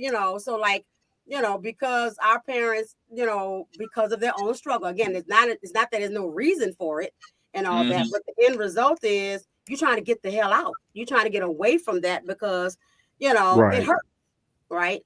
And stuff like that. And so if we can continue to fix that part, if we can continue to, and of course, like I say, they didn't have access. They didn't have access, and that's why I'm a therapist and a black therapist, because people need access, right? And all that. And if we get the healing going, right? And black mamas and black daddies, and because even black daddies that wasn't there, it wasn't because they didn't really want to be there, like they was in pain, they was hurting. I don't know how I'm gonna provide, or I feel inadequate, like all of that stuff, right? And all that. So it's not by accident that all three of us have lots of kids. Right. You know what I'm saying? Adopted, bonus kids, and it ain't no problem for us. We like, yeah, I got 1,700 kids. Right, exactly. I take care of all of them. And stuff like that. But that means there was something in us, right? That either we nurtured or we got from that, but there was something there in us that gave us, the, I can't say ability, but like the heart, like the heart and the soul to take care of other people's kids. And that's because that's the thing that we was needing, right? And rather than turning it into, and each one of us had our share of fucked up in this, right? That we had to work on, right? And all that. But in the end, we decided we was going to give the thing that we didn't get, right? Yeah. We was going to provide in a way, that our parents couldn't, right? And all that. And that's called breaking the cycle, and now our kids will be better for that. Hopefully they don't become wusses though, because I notice when you move out of the ghetto and step it on up, your kids all of a sudden don't have skills. So trying to teach you I peeped that. I think all children need the gift of poverty. At least once a year. Yeah. At least once a year. 60 days, one time. 60 days of poverty. I'm telling you, it will change your life. Yeah. It'll change your life. Yeah, because that expectation is. Ooh, I never some of that shit. You know Yeah. They need to feel that at least once a year, like the Hunger Games. Like once a year, y'all just kids is killing each other. And shit.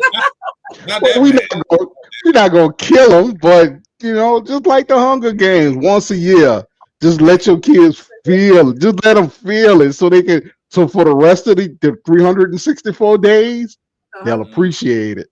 Absolutely. And then when that next year start rolling around, they could be like, "Say, Dad, let's not do the Hunger Games this year. I Right. got it.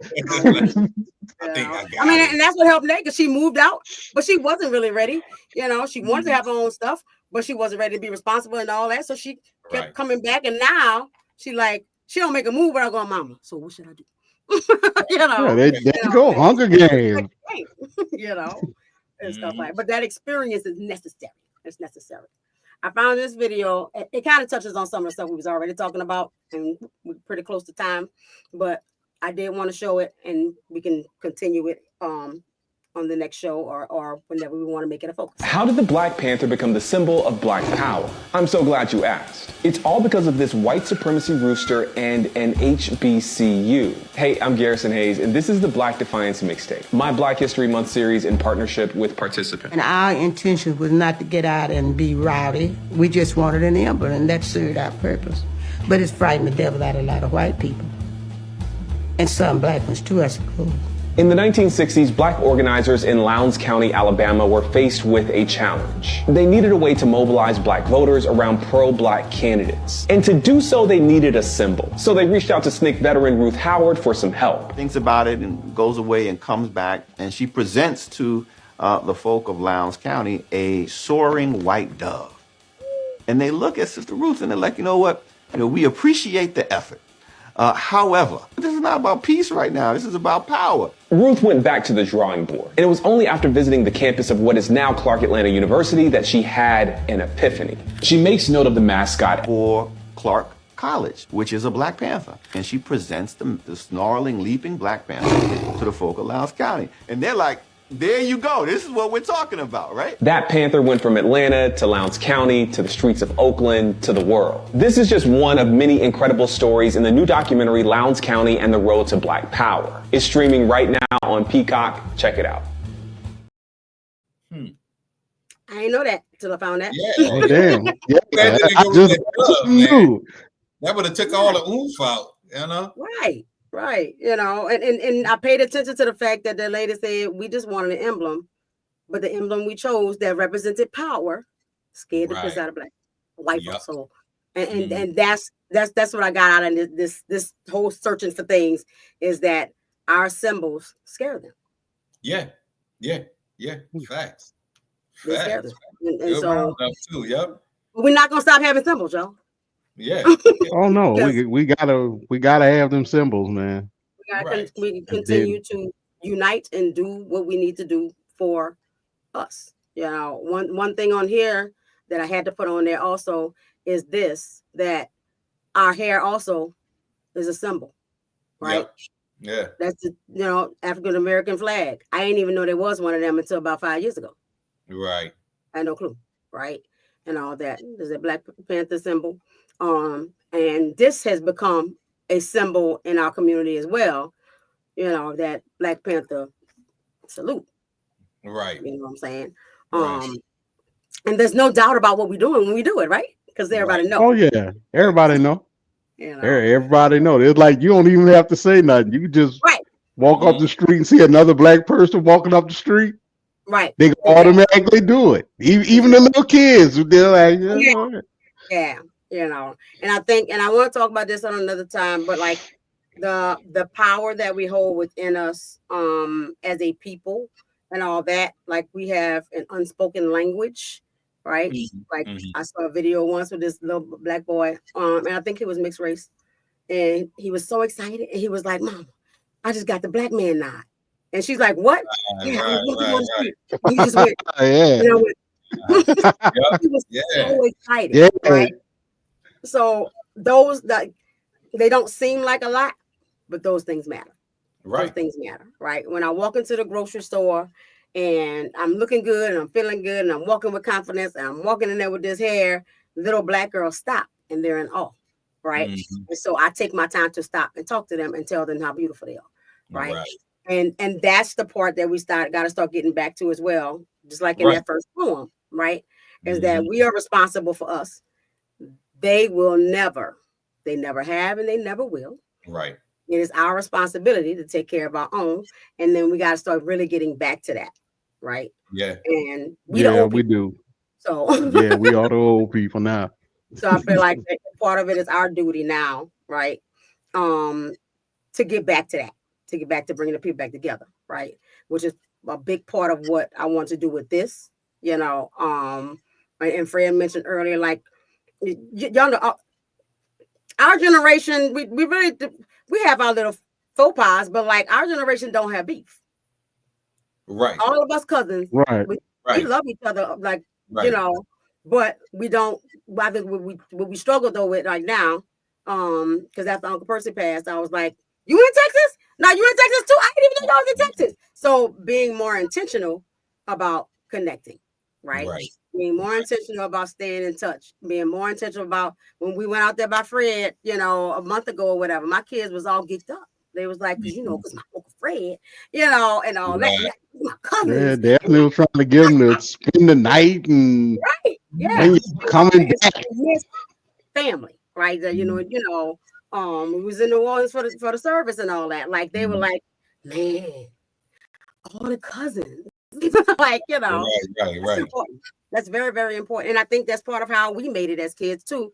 We all stuck together. We all, you know, encouraged each other, and like you know, now that's my cousin, right? And all that kind of stuff. I already know. I know I can make y'all life difficult, but like I know I could call on my brothers and be like, if you mess with me, you know,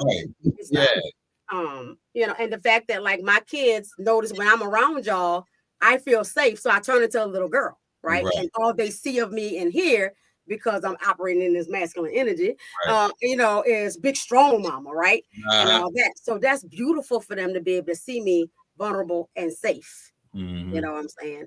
So I think that's valuable and very important and all that. So it's 9 o'clock. We're gonna wrap it up and not be here all night long, you know.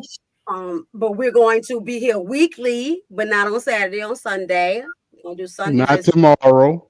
Don't be looking for us tomorrow. Not tomorrow. I can't do 2 days in a row. We got stuff to do. I can come on here tomorrow. Give me some Southern Comfort and some Carrefour. I'll be on here. Be me and y'all.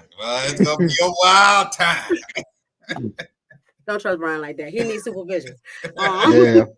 Actually, both of us need supervision, and that's why Fred is here. So somebody got to keep y'all in line. And those who did not catch this live, it will be within the next couple of days. It'll be posted on YouTube. It will also be uploaded to Spotify.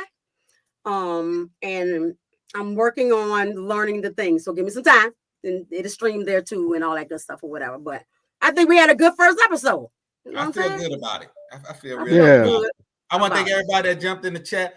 Mo, I saw when you jumped in. Yeah, we saw you. You need to be ready so you could. Right. Because we want we still to be into the conversation and all that kind of stuff. So we are, you know, you're gonna be on here. You know, you part of the crew. And all that stuff. Yeah. You know. Shout out to the chat. Shout out to the chat. You know, y'all liking and y'all following and subscribing and all that, so you can get your notification. Put your notifications on, so you know, and all that good stuff. Wait, hold on. Wait, I gotta. Don't forget to like and subscribe. I always wanted to say that shit. Like and subscribe. My stupid, I feel like everybody should subscribe, and I don't even know. You learn about those call to actions and all that. And it's important because when people tell you what to do, you do it, right? You know, so that's your job from now on. Okay, I'm gonna like and subscribe the hell out of y'all. And all that. Check out if you're looking for services. I didn't play my little thingy thing, but I will play it next time. But Choosing Empowerment is accepting clients. ChoosingEmpowerment.com. Go holla. Several awesome connections. Also, if your first language is Spanish, or you want to have your counseling in Spanish, you can talk to Nancy Martinez, because that is my social worker, and she's speaking Espanol. I probably fucked that up. Help me out later, Nancy. I'm gonna learn some Spanish too, and all that. So, but get in there and do what you need to do and stuff like that. We got groups on Facebook, the Cycle Breaking Black Man, Cycle Breaking Black Woman. If you put Cycle Breaking in the group thing, it's probably one of our groups. Join the group, get involved, create community, and let's love on one another, peoples. Right on. You know what I'm saying? Right on. But your fist that, Fred. We talking about black power. Yeah, goddamn it. Oh, All right, T'Challa. That's acceptable. That's acceptable. So y'all That's right, choose to brother. have a wonderful evening and a wonderful week, and keep an eye on all the things because we'll be announcing when we're gonna be back. And if y'all know your things that y'all want to talk about, if there's stuff you like, fuck that bullshit, then leave it in the chat. Give us a holler. Just let us know. We're gonna bring it up. We're gonna talk about it. Maybe we'll invite you on to talk about it with us and stuff like that. But let's get back to community and start talking about the things that we need to do to get back to where we was. You know what I'm If you saying? got something you want to talk about, put it in the chat. I will put it up there. We will have a discussion. If it's discussion worthy, we will talk about it. We talk about And if it's everything too here. big for the episode we in, we're just gonna create another episode for it. Right. We got a lot of stuff to talk about. You know what I'm saying? So appreciate y'all from your favorite no bullshit therapist and mental wealth coach, Brian Cool G Money Turner and Big Fred. We love y'all and good night. Good night. Peace out, people.